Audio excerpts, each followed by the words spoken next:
Çalınan şifa, Peru'nun Kin'in tekelinin çöküşü. Amazon ormanlarının derinliklerinde, yüzyıllardır Oşuşu halkının bildiği bir sır vardı. Belirli bir ağacın kabuğu, insanı ateşin pençesinden kurtarabilirdi. Bu sırrın dünyaya yayılması bir mucize getirdi. Ama aynı zamanda hırsızlık, sömürge politikası ve ekonomik yıkım getirdi.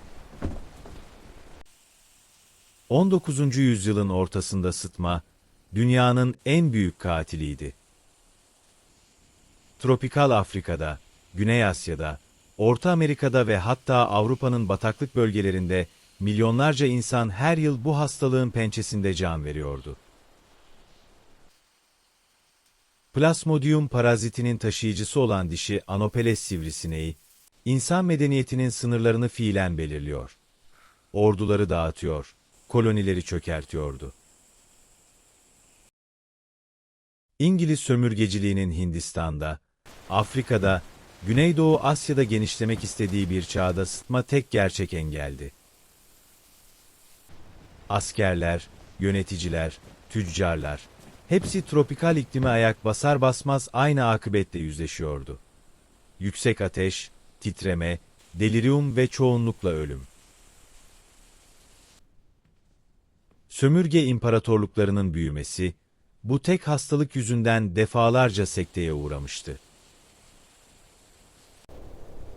Ama bir çözüm vardı. Ve o çözüm, Peru'nun yüksek dağlarında saklıydı. Ent Dağları'nın batı yamaçlarında, 1500 ile 3000 metre yükseklikleri arasında yetişen cinchona ağacı, Oşuşu halkı tarafından yüzyıllardır biliniyordu. Ağacın kabuğu öğütüldüğünde elde edilen toz, vücuttaki titremeleri durdururdu. Yerliler bunu özellikle soğuktan korunmak için kullanıyordu. Ama Avrupalıların gözünde bu tozun asıl değeri bambaşka bir şeyde yatıyordu. 1638'de Peru'nun İspanyol genel valisinin eşi Kontes Ana de Chinchín, Lima'da şiddetli bir sıtma nöbetine tutuldu. Rivayete göre yerli bir hekimin tavsiyesiyle cinchona kabuğu tozu kullandı ve günler içinde iyileşti. Bu hikaye, gerçekliği tartışmalı olsa da Avrupa'ya dönünce yayıldı ve ağaç, Kontes'in adını taşıyarak tarihe geçti. Cinchona, tüm tıp literatürüne Kontes'in adıyla damgasını vurdu. 1820'lerde Fransız kimyagerler Pelletier ve Caventou, ağaç kabuğundaki etken maddeyi izole etmeyi başardılar. Buna kinin adını verdiler. Artık hastalıkla savaşın silahı tanımlanmıştı. Ama bu silahın ham maddesi hala yalnızca Ent Dağları'nın belli bir kesiminde yetişiyordu. 19. yüzyılın ortasına gelindiğinde Peru, kinin ticaretinde tartışmasız tek güç konumundaydı. Bolivya ve Ekvador da cinchona üretiyor olsa da, dünyanın ihtiyacının büyük bölümünü karşılayan Peru'ydu. Lima'dan çıkan kabuk, Avrupa'nın ilaç laboratuvarlarına ulaşıyor. Oradan da İngiltere, Fransa ve Hollanda'nın sömürge yönetimleri aracılığıyla dünyanın dört bir yanına dağılıyordu.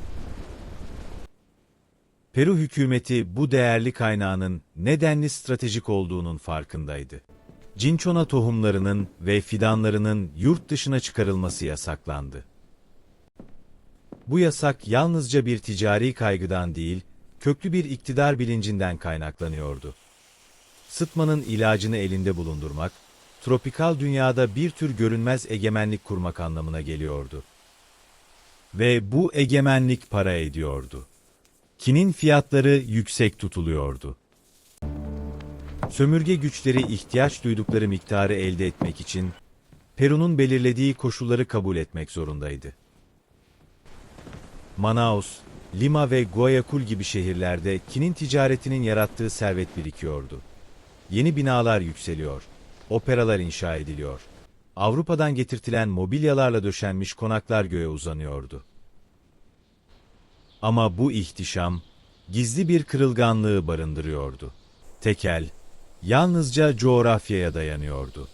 Ve coğrafya, doğru alet, doğru insan ve doğru niyet bir araya geldiğinde aşılabilirdi. Londra'da 1850'lerin sonlarında Hint İşleri Bakanlığı ciddi bir sorunla boğuşuyordu. Hindistan'daki sıtma salgınları her yıl binlerce İngiliz askerinin ve sivil yöneticinin hayatını alıyordu. Sömürge yönetiminin sürekliliği için kininin düzenli ve ucuz temini zorunluydu. Ama Peru'nun tekeli fiyatları öngörülmez kılıyor, arzı kırılgan tutuyordu. Botanikçiler ve ilaç şirketleri uzun süredir bir çözüm arıyordu. Cinchona ağacını Peru dışında yetiştirmek mümkün müydü? Hint toprakları uygun muydu? Ya da Seylan, bugünkü adıyla Sri Lanka. Bunlar teorik sorulardı. Çünkü yanıtlanabilmeleri için önce bir şey gerekiyordu. Tohumlar. Tohumlar Peru'dan çıkamazdı. Yasak netti. Peki ya yasak delinirse? İngiliz İmparatorluğu, bu soruyu hayata geçirebilecek bir kişiyi aramaya başladı. Botanik bilgisi, cesaret ve özellikle, bütün bunların yanı sıra, belirli bir ahlaki esneklik gerektiren bir görevdi bu.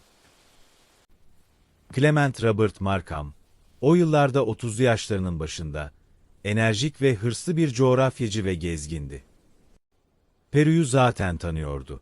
İnka tarihine derin bir ilgi duyuyor. Ent dağlarını bizzat dolaşmıştı. Hint İşleri Bakanlığı ona teklifini sunduğunda Markham tereddüt etmedi.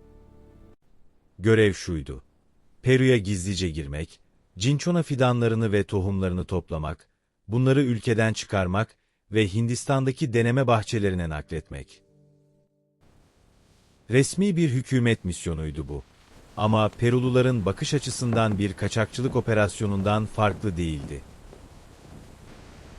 1860 yılında Markham, dikkatli biçimde organize edilmiş bir ekiple Peru'ya vardı. Ekipte kendisi dışında birkaç botanikçi daha yer alıyordu. Her biri farklı bir cinchona türüne odaklanacaktı. Amaç çeşitliliği sağlamaktı. Çünkü cinchona'nın pek çok türü vardı ve kinin içeriği türden türe büyük farklılıklar gösteriyordu.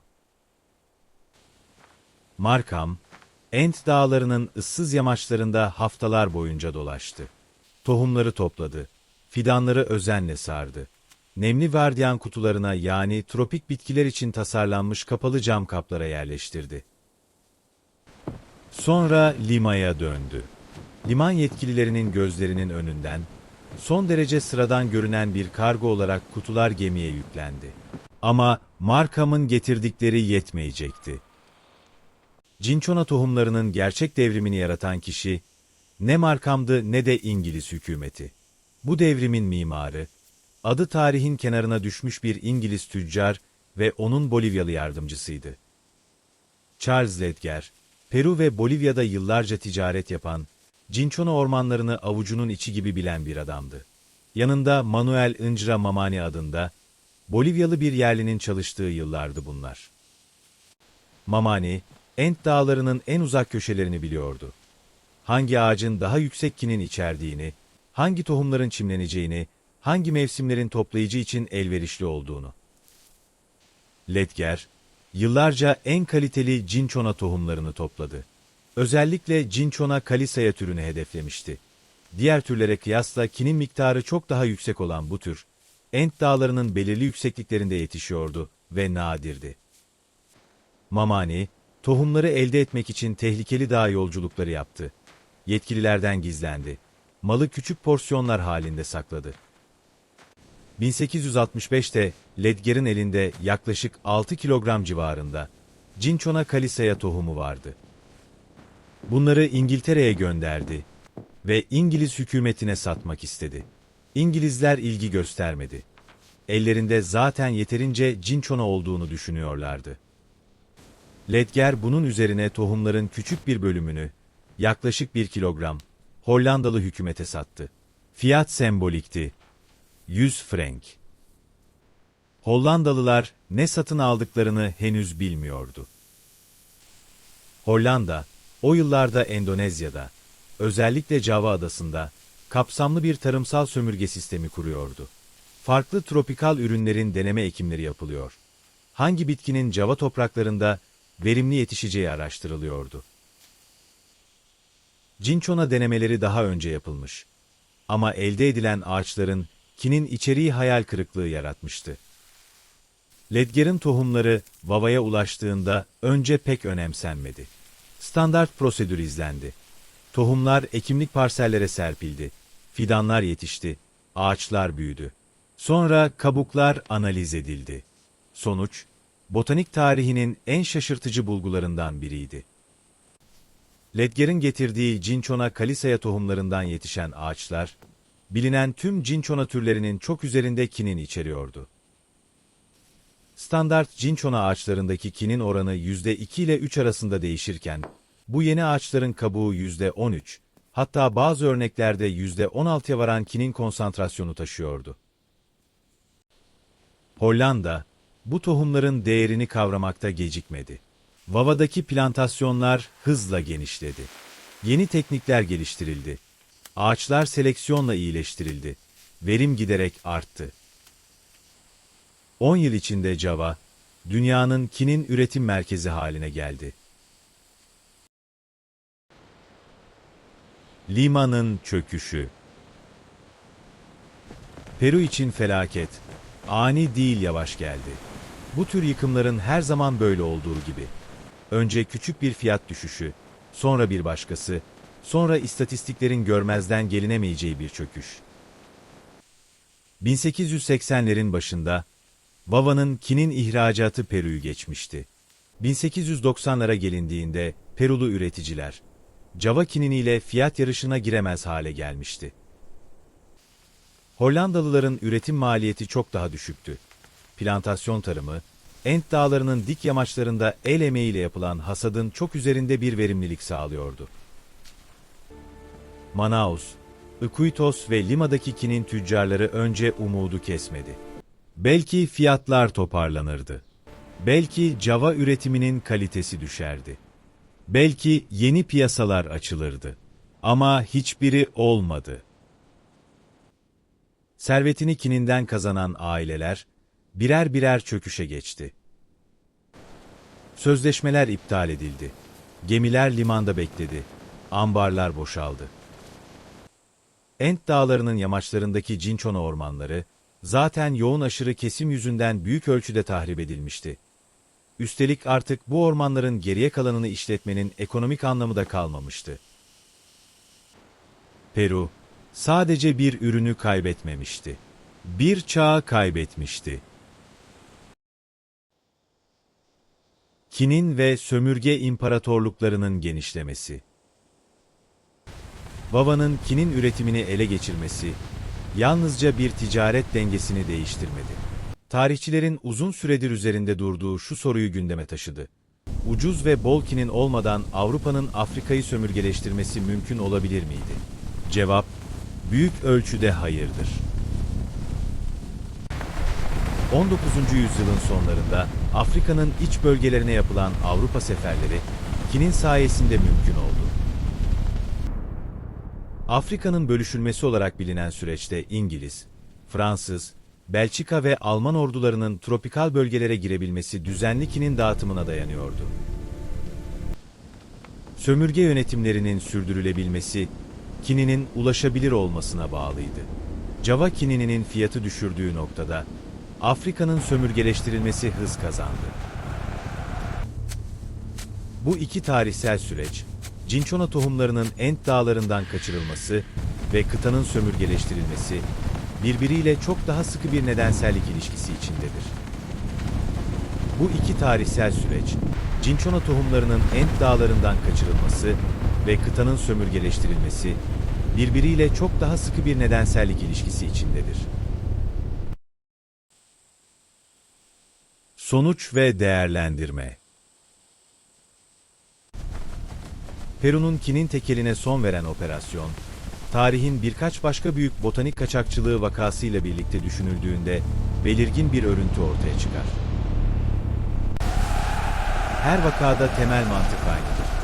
Bir coğrafi tekel, biyolojik materyalin sınır dışı aktarımıyla kırılır. Brezilya'nın kauçuk tekeli, Henry Wickham'ın 1876'da Amazon'dan kaçırdığı hevea tohumlarıyla aynı biçimde çöktü. İspanya'nın merinos koyunları üzerindeki tekeli, Napolyon savaşlarının yarattığı kaos içinde benzer bir yolla sona erdi. Bu tekellerin ortak kırılganlığı şuydu: tamamı doğal bir kaynağa dayanıyordu ve doğal kaynaklar taşınabilirdi. Bir tohum, bir fidan, bir embriyo yeterliydi. Eğer o tohum doğru toprakta yeşerebiliyorsa, tekel fiilen sona eriyordu. Peru'nun kaçırdığı şey, coğrafyanın kendisine tanıdığı zamanın bitmesiydi. Cinchona'yı kontrol altında tutmaya çalıştı. Ama biyolojik bir varlığı sonsuza dek hapsedebilmek için coğrafyanın tek başına yetmeyeceğini öngörememişti. Hollanda, bir zamanlar dünyanın kinin ambarı olan Wava'daki plantasyonlarını çoktan terk etti. Sentetik sıtma ilaçlarının gelişmesi, kinin talebini dramatik biçimde düşürdü. 20. yüzyılın ortasından itibaren klorokin ve ardından diğer sentetik ilaçlar, kinin monopolünü devre dışı bıraktı. Charles Ledger'in adını taşıyan Cinchona ledgeriana türü ise botanik literatüründe hala var. Tarihin bu kıyısında durup bakıldığında görülen şudur: dünyanın en değerli ilaçlarından birinin serüveni, bir yerli halkın bilgisiyle başladı. Bir imparatorluğun hırsıyla büyüdü, bir tüccarın umuduyla dağıldı ve sonunda bir adanın toprağına kök saldı. Ve bu yolculuk boyunca en çok şey kaybedenler, en az adı anılanlardı.